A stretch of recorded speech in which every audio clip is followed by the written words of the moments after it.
والصلاة والسلام علی من لا نبی بعدہ اما بعد فاعوذ باللہ من الشیطان الرجیم بسم اللہ الرحمن الرحیم۔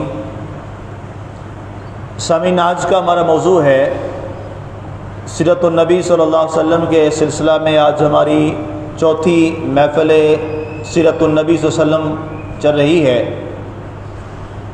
جس میں آقا کریم علیہ الصلوۃ والسلام کے میلاد کے حوالہ سے، آپ کی ولادت بسعادت کے حوالے سے سابقہ انبیاء کرام نے کیا خبریں دی، اس موضوع پر آج ہم اپنی بات کریں گے۔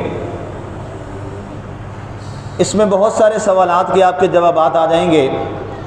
ایک سب سے پہلا سوال جو ہر روز کیا جاتا ہے، جو ہی ماہ ربیع الاول کا آغاز ہوتا ہے تو سوشل میڈیا پر الیکٹرانک میڈیا پر، پرنٹ میڈیا پر اور ہر مجلس و محفل میں یہ سوال ضرور کچھ نہ کچھ لوگ کر دیتے ہیں کہ جناب یہ جو میلاد کا سلسلہ چل پڑتا ہے، یہ میلاد کہاں سے ثابت ہے؟ اصل میں اگر ہمیں عربی زبان آتی ہو تو یہ سوال کیا ہی نہ جائے، چونکہ ہمارا ٹوٹل جو لٹریچر ہے اسلام کا وہ اردو میں تو ہے ہی نہیں۔ اردو میں تو اب لوگوں نے بعد میں بنا دیا۔ اصل جو ہمارا اوریجنل سورس، جس کو کہا جاتا ہے کہ اصل ہمارا جو ماخذ ہے، جہاں سے دین لیا جاتا ہے، وہ صرف عربی زبان میں، اس کے علاوہ کوئی اور زبان میں نہیں ہے۔ قرآن عربی زبان میں، حدیث عربی زبان میں، اس کے علاوہ کوئی اور ماخذ ہے نہیں جہاں سے ہمیں دین پہنچا ہو۔ اللہ نے وحی بھیجی، قرآن بن گیا، سرکار دو عالم صلی اللہ علیہ وآلہ وسلم نے اللہ کا فرمان پڑھ کے سنایا اپنے الفاظ میں، وہ حدیث قدسی بن گئی، وہ عربی زبان میں۔ سرکار دو عالم صلی اللہ علیہ وسلم نے خود ارشاد گرامی فرمایا عربی زبان میں، وہ حدیث پاک بن گئی۔ اب یہاں ہمارے ہاں تین سورس ہیں اسلام سیکھنے کے لیے، ہمارے پاس تین ذرائع ہیں۔ نمبر ایک قرآن، نمبر دو حدیث رسول، نمبر تین حدیث قدسی، اور چوتھی چیز جو ہے جس کو ہم دیکھ کے اسلام کے ساتھ چلتے ہیں، وہ سرکار دو عالم صلی اللہ علیہ وسلم کا عمل اور آپ کا کریکٹر۔ اب تین چیزوں کا تعلق پڑھنے کے ساتھ ہے اور ایک چیز کا تعلق انسان کے دیکھنے کے ساتھ ہے۔ اب ظاہر ہے جب ہر چیز عربی میں ہے تو عربی سمجھے بغیر، اس کو سیکھے بغیر جب بھی کوئی شخص اسلام کے بارے میں اپنی رائے بازار سے کتابیں پڑھ کے قائم کرے گا تو اس میں 90% چانسز ہیں کہ وہ غلطی کا شکار ہو جائے گا۔ اب سوال کیا جاتا ہے کہ جی یہ میلاد کہاں سے ثابت ہے؟ میلاد کا جو لفظ ہے یہ والدہ یولادو، اس سے نکلا ہے، جس کا معنی ہوتا ہے پیدا ہونا۔ کیا معنی ہے؟ پیدا ہونا، جسے آپ برتھ کہتے ہیں، پیدائش انگلش زبان میں، اردو میں کہتے ہیں پیدا ہونا یا پیدائش۔ اب اگر کوئی شخص یہ کہے کہ حضور کا میلاد کہاں سے ثابت ہے، میلاد کا معنی ولادت ہے، تو کیا یہ سوال بنتا ہے؟ بھائی حضور تو تشریف لے آئے، حضور کی ولادت ہوئی کہ نہیں ہوئی؟ ساری کائنات نے دیکھا کہ نہیں دیکھا؟ سرکار دو عالم صلی اللہ علیہ وسلم عرب میں تشریف لائے، ہر بندہ مانتا ہے، اس میں کسی کو کوئی شک، کوئی اعتراض کسی کو نہیں ہے۔ نہ یہودی کو اعتراض ہے، نہ عیسائی کو اعتراض ہے، نہ ہندو کو اعتراض ہے، نہ بدھ مت کو اعتراض ہے، نہ کسی سکھ کو اعتراض ہے۔ سارے مانتے ہیں عرب میں ایک نبی آیا، حضرت عبداللہ کے گھر میں آیا، حضرت آمنہ کے گھر میں آیا اور وہ پیدا ہوا، اور ہمارے تورات میں یہ لکھا ہے، بائبل میں یہ لکھا ہے، جب میلاد کا معنی ہی صرف ولادت ہے تو ولادت کے بارے میں یہ کہنا کہ کیا میلاد یا ولادت حضور کی جائز ہے کہ نہیں جائز، یا ثابت ہے کہ نہیں ثابت، یہ سوال بنتا ہے؟ یہ تو سوال ہی نہیں بنتا سرے سے۔ آج ہمارے ہاں وہاں پہ میرے پاس میرے ڈپارٹمنٹ میں صاحب آ گئے، کیونکہ میلاد کا جب سے مہینہ چل رہا ہے تو ایک ہی سوال کیا جاتا ہے کہ جی یہ میلاد کہاں سے ثابت ہے؟ تو میں نے وہاں پہ اس کو یہ ساری بات سمجھائی۔ تو وہ فزکس کے پروفیسر تھے، تو جب انہوں نے ان کو میں نے یہ ایک ایک لفظ نکال کے ڈکشنری سے، عربی زبان کی ڈکشنری، معجم الصحاح، مقاییس اللغہ، ان میں سے میں نے مصباح اللغات، ان میں سے ان کو میں نے یہ نکال کے دیا کہ بھائی میلاد کا تو معنی ہی پیدائش ہے۔ آپ کا یہ سوال ہی نہیں بنتا کہ حضور کی پیدائش ہوئی ہے کہ نہیں ہوئی، یا حضور کی پیدائش ثابت ہے کہ نہیں ثابت۔ وہ کہنے لگے مجھے آج سمجھ آیا ہے، اور میں آج کے بعد یہ سوال کسی سے نہیں کروں گا، توبہ نعوذ باللہ، یہ تو سوال کرنا ہی گناہ ہے کہ حضور کا میلاد ثابت ہے کہ نہیں ہے۔ اب مجھ سے کوئی پوچھے جناب ہاں جی آپ پیدا ہوئے کہ نہیں پیدا ہوئے، کیسا امکانہ سوال ہوگا۔ آپ سے کوئی پوچھے ہاں جی آپ پیدا ہوئے کہ نہیں پیدا ہوئے، یا ایک شخص جو ہے وہ دنیا سے رخصت ہو جائے، ٹھیک ہے، اور اس کے بارے سوال کریں لوگ، اچھا وہ پیدا ہوا ہے کہ نہیں ہوا، تو آپ کیا کریں گے سوائے چھتر کے اور کچھ نہیں کریں گے۔ پاگل ہو گئے ہو بھائی؟ جو شخص دنیا میں آیا ہے، جس کو سب نے دیکھا ہے، جس نے سب نے اس کی گواہی دی ہے، اور اس کے بارے آج تم یہ پوچھو کہ میلاد ثابت ہے کہ نہیں ہے، یہ لفظ ہی غلط ہے۔ ہمارے یہاں اجمی لوگ ہیں، عربی لفظ نہیں سمجھتے، ٹھیک ہے، اس لیے ایک سنا سنایا لفظ چل پڑا کہ جی میلاد تو قرآن سے ثابت ہی نہیں۔ اور بھائی قرآن سے میلاد کیوں نہیں ثابت؟ میں ایک آیت پڑھتا ہوں اور اس آیت کا کوئی جواب کبھی دے دے، آن ریکارڈ ہو رہی ہے ساری بات۔ اللہ نے حضور کے میلاد کے بارے میں خود قرآن میں فرمایا قد جاءکم من اللہ نور و کتاب مبین، یہ حضور کے میلاد کی آیت۔ اللہ تعالیٰ نے ایک اور مقام پہ فرمایا انا ارسلناک شاہدا و مبشرا و نذیرا و داعیا الی اللہ باذنہ و سراجا منیرا، یہ آیت میلاد کی آیت ہے۔ اللہ فرما رہا ہے اے نبی ہم نے آپ کو بھیجا، تو بھیجا جو جاتا ہے وہ پیدا ہی ہوا ہے۔ بھیجے کا مطلب کیا ہے؟ وہ کسی طریقے سے تو آئے ہیں، یا آسمان سے آ گئے، یا زمین سے پیدا ہو گئے، یا مرد و عورت دونوں کے اختلاط سے ان کا وجود آیا۔ تو سرکار دو عالم صلی اللہ علیہ وسلم کے بارے میں تو مستشرق بھی مانتے ہیں کہ آپ کے والد کا نام حضرت عبداللہ ہے رضی اللہ تعالیٰ عنہ، اور والدہ کا نام حضرت سیدہ آمنہ رضی اللہ تعالیٰ عنہ ہے۔ یہ تو مستشرقین بھی مانتے ہیں، چاہے جائے کہ مسلمان سوال کریں۔ تو آج کے بعد یہ بڑا نقطہ میں آپ کو سمجھا رہا ہوں، آج کے بعد اگر کوئی آپ سے یہ کہے اور آپ سے یہ سوال کرے، جتنے میرے سامعین و ناظرین ہیں یا ناظرات ہیں، سامعات ہیں، کہ جی میلاد کہاں سے ثابت ہے، انہیں آپ کہیں کہ آپ کا پیدا ہونا ثابت ہے یا نہیں ہے، کہ جی میرا ثابت ہے پیدا ہونا، تو کہتے ہیں اسی کو کہتے ہیں آپ کا میلاد ثابت ہے۔ پھر اس کو یہ سمجھائیں کہ بھائی یہ عربی زبان کا لفظ ہے، والدہ سے نکلا ہے۔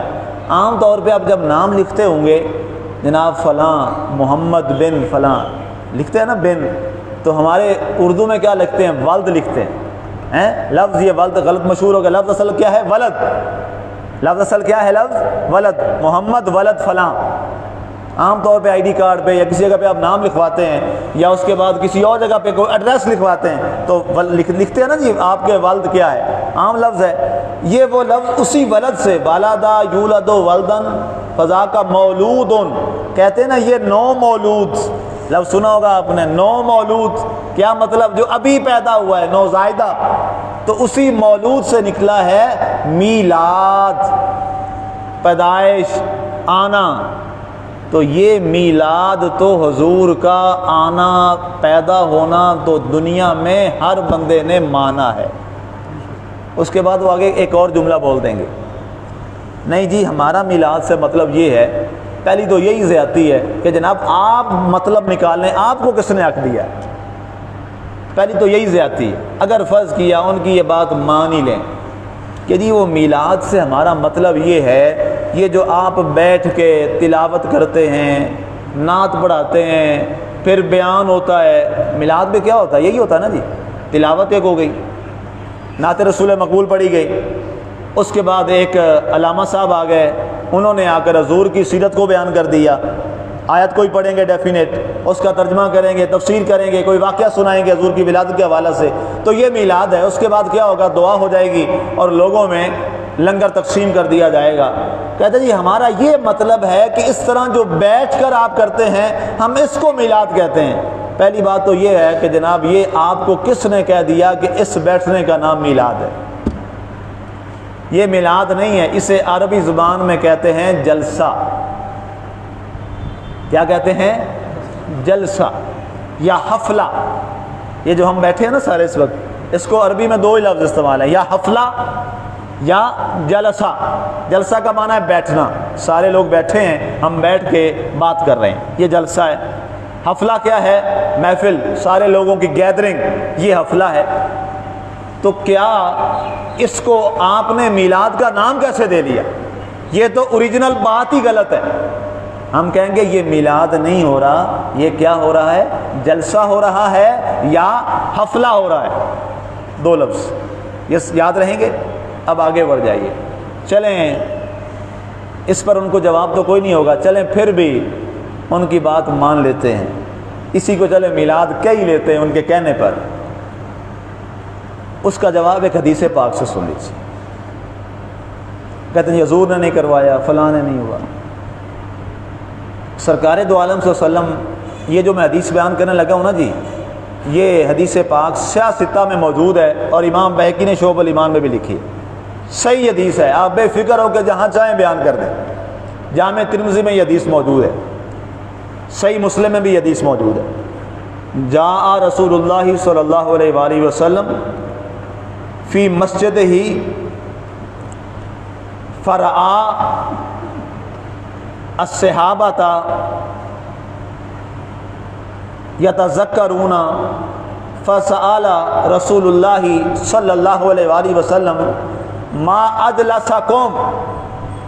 حضور تشریف لائے مسجد میں، اپنی مسجد نبی شریف میں، آپ نے دیکھا لوگ کٹھے بیٹھ گئے نا، کوئی باتیں کر رہے ہیں، حضور تشریف لے گئے۔ حضور نے پوچھا یہ تمہارا جلسہ کس چیز کا ہے؟ ما اجلسکم، یہ تمہارا جلسہ کس چیز کا ہے؟ تو انہوں نے کہا نحن نحمد اللہ تعالی وحدہ وان نذکر قد من اللہ علینا بیکا یا رسول اللہ صلی اللہ علیہ وآلہ وسلم او کما قال علیہ السلام۔ انہوں نے کہا یا رسول اللہ ہم یہاں بیٹھ کے اللہ کی توحید بیان کر رہے ہیں، اللہ کی وحدانیت بیان کر رہے ہیں، اور ساتھ یہ بیان کر رہے ہیں کہ اے اللہ تیرا احسان ہے کہ تو نے ہمیں اپنا محبوب عطا فرمایا ہے۔ اچھا، یہاں ایک بڑا کوئی اگر بڑا ہی سمجھدار بندہ ہوگا نا تو وہاں شاید یہاں ایک سوال کر لے گا، جناب یہ تو حدیث ہے، آپ کو ہمیں آیت بتائیں کہ حضور کیسے احسان ہے ہمارے لیے۔ تو آیت سن لیجئے قرآن پاک کی، اس لفظ پر بھی جو صحابہ نے کہا، اللہ قرآن میں فرماتا ہے لَقَدْ مَنَّ اللَّهُ عَلَى الْمُؤْمِنِينَ إِذْ بَعَثَ فِيهِمْ رَسُولًا۔ اللہ کا احسان ہے مومنوں پر کہ اس نے اپنا محبوب انہیں عطا فرما دیا۔ اب صحابہ نے کیا کہا؟ اے اللہ کے رسول، ہم اللہ کی توحید بیان کر رہے ہیں اور اللہ کے حضور یہ کہہ رہے ہیں کہ مولا تیرا شکر ہے کہ تو نے اپنا محبوب ہمیں عطا فرمایا، اس احسان کا ذکر کر رہے ہیں۔ جب سرکار نے آگے فرمایا احلفتم، جو تم یہ بات کر رہے ہو کیا اس پہ تم قسم اٹھاتے ہو کہ تم یہی بات کر رہے ہو؟ کیا نعوذ باللہ سرکار کو صحابہ پہ کوئی شک تھا؟ نہیں، وجہ کچھ اور تھی۔ صحابہ نے کہا حلفنا نحن نحلف، فی روایہ انہوں نے کہا یا رسول اللہ ہم اللہ کی قسم اٹھاتے ہیں، ہم یہی جلسہ منا کے بیٹھے ہیں، ہم یہی کر رہے ہیں۔ تو کسی نے سوال کر لیا یا رسول اللہ صلی اللہ علیہ وسلم آپ نے ہم سے حلف کیوں لیا؟ اب یہ سوال اور جواب جو تھا یہ ہمارے لیے تھا بنیادی طور پہ۔ سرکار نے فرمایا حلف میں نے اس لیے لیا ہے کہ میں تمہارے لیے ایک انعام لے کے آیا ہوں، اس لیے میں نے کہا حلف لے لوں۔ انعام کیا ہے؟ فرمایا جاءنی جبریل فقال ان اللہ یباہی فی السماوات فی الملائکہ او کما قال علیہ السلام، فرمایا میرے پاس ابھی جبریل آئے تھے، میں گھر بیٹھا تھا، جبریل میرے پاس آئے اور میں گھر میں تھا، اور جبریل نے آ کے یہ کہا پیارے حبیب اللہ تعالیٰ آپ کے صحابہ کا ذکر عرشوں پر اپنے فرشتوں میں فرما رہا ہے۔ تو کہتے میں نے کہا وہ کیا وجہ، کیا وہ عمل کر رہے ہیں؟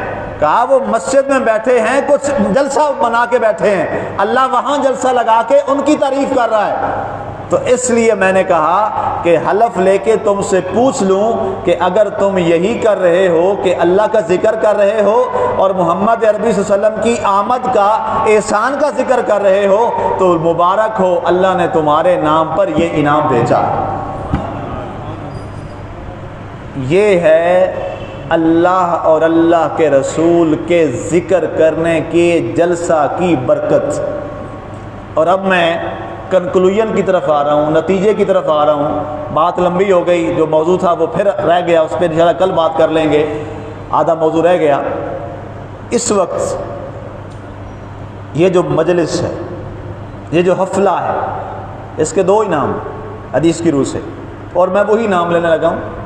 یہ والا جو جلسہ ہے اور یہ والا جو حفلہ ہے، اس وقت ہم بیٹھ کے کیا کر رہے ہیں؟ میں نے سب سے پہلے کیا کیا؟ میں نے سب سے پہلے پڑھا الحمدللہ وحدہ والصلاۃ والسلام علی من لا نبی بعدہ۔ میں نے سب سے پہلے کیا کیا؟ اللہ کی تعریف کی، اللہ کی وحدانیت کو بیان کیا، الحمدللہ وحدہ۔ میں نے کہا تمام تعریفیں اس اللہ کے لیے ہیں جو وحدہ لا شریک ہے، والصلاۃ والسلام علی من لا نبی بعدہ۔